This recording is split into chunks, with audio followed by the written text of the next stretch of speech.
पावसाळा आला की कोल्हापूर आणि सांगलीकरांची चिंता वाढते. त्याला कारणही असंच काहीसं आहे. 2005, 2019 आणि 2021मध्ये आलेला महापूर. या महापुराची आठवण आली तरी अंगावर शहारे येतात. त्यावेळी महापुरानं जी परिस्थिती ओढवली होती त्याच्या जखमा अजूनही ताज्या आहेत. अशातच आता पुन्हा एकदा पावसाळा सुरू होतोय आणि दरवर्षीप्रमाणे याही वर्षी अलमट्टीच्या उंचीचा प्रश्न पुढे आलाय. यावर चर्चा होतात, आंदोलनं होतात, मात्र राज्य सरकार यावर गंभीर नसल्याचं पाहायला मिळतंय.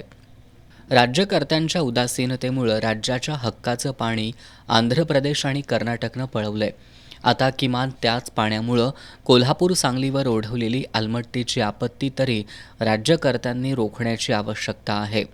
अन्यथा हा भाग कायमस्वरूपी महापुरात लोटण्याचा धोका निर्माण होणार आहे. अलमट्टीच्या उंचीवर आंध्र प्रदेशनं हरकत घेतली. त्यानंतर आंध्र प्रदेशातून विभक्त झालेल्या तेलंगणानंही अलमट्टीच्या उंचीला विरोध केला. मात्र महाराष्ट्र सरकारनं याबाबत काहीच केलेलं नाही. ही बाब सांगलीचे खासदार विशाल पाटील यांनी संसदेत प्रश्न उपस्थित केल्यानंतर चर्चेत स्पष्ट झाली. अलमट्टी धरणाच्या बॅकवॉटरमुळं कोल्हापूर आणि सांगली जिल्ह्यात महापुराचं संकट ओढवतं, हे अनेक वेळा सिद्ध झालंय. मात्र बुधवारी 22 मे रोजी मंत्रालयात झालेल्या बैठकीत राज्य सरकारनं हा मुद्दा फारसा गांभीर्यानं घेतलेला नाही. विशेष म्हणजे या बैठकीला फक्त महायुतीच्याच नेतेमंडळींना बोलवण्यात आलं होतं.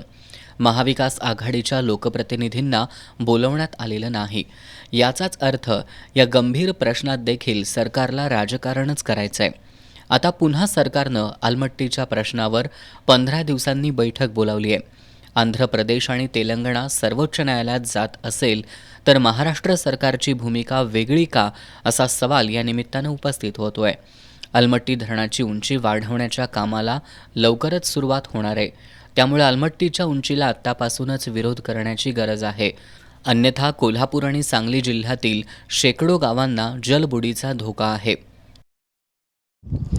मी ज्या ठिकाणी उभा आहे हा अलमट्टी धरणाचा परिसर आहे आणि माझ्या मागे आपण पाहू शकता की हे अलमट्टी धरण आहे, जे महाराष्ट्र आणि कर्नाटकच्या सीमेवर आहे. आणि 1964 साली हे धरण बांधकामाला सुरुवात झाली आणि 2005 साली या धरणाचं बांधकाम पूर्ण झालं.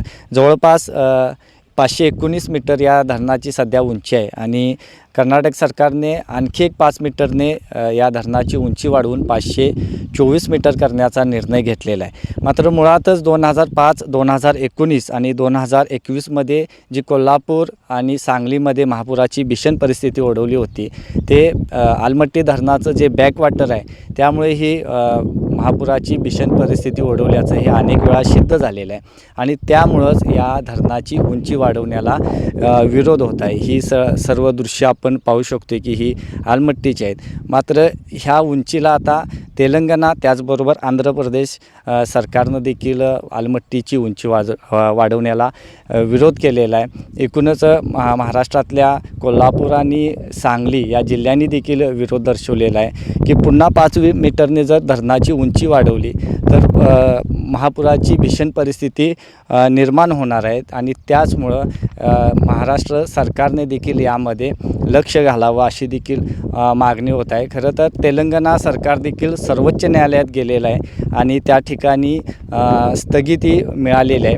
मात्र महाराष्ट्र सरकार अद्यापही या अलमट्टी धरणाच्या उंचीविरोधात न्यायालयात गेलेलं नाही. त्यामुळे कुठंतरी महाराष्ट्र सरकारची देखील यामध्ये अनास्था दिसते.